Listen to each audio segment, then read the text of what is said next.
there's a great love story between Mini and her involvement in Monte Carlo.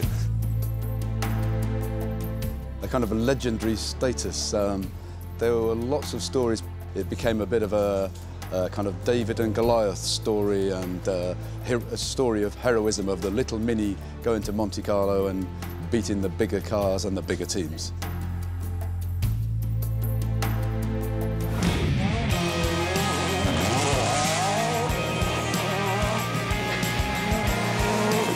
Monte Carlo is a rally like no other.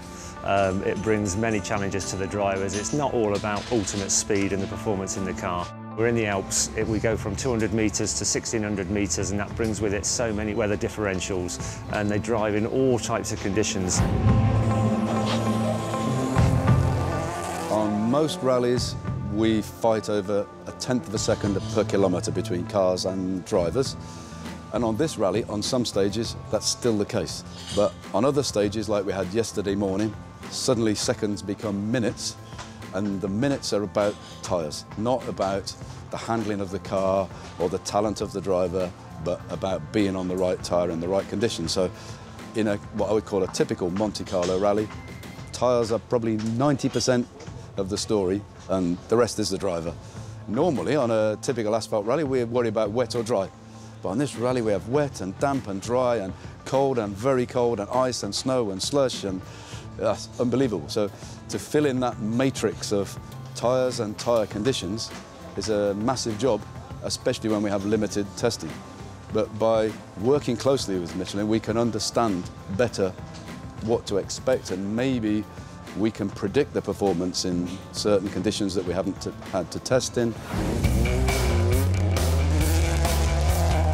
What the driver's looking for is a tyre, obviously always chasing ultimate grip in braking and in lateral G. What the driver needs is the feedback from the tyre that gives him the confidence to be able to drive to the grit limit but not over it. I think the challenge for Michelin has been to create tyres that are as versatile as they are. We used to have, let's say, the winter tyre, which is typical for this rally when the conditions are bad. We probably had 4 different winter tyres according to the amount of snow and the amount of ice and the amount of asphalt on the stage. Now they have to make one winter tyre, which is good in all of those conditions and can cope with 20 or 30 kilometres at full speed on dry asphalt.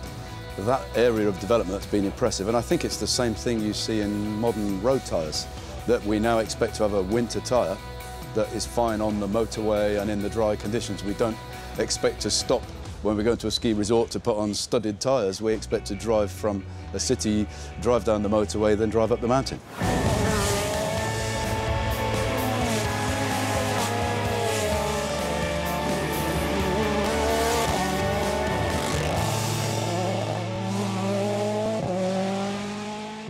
Michelin, une meilleure façon d'avancer.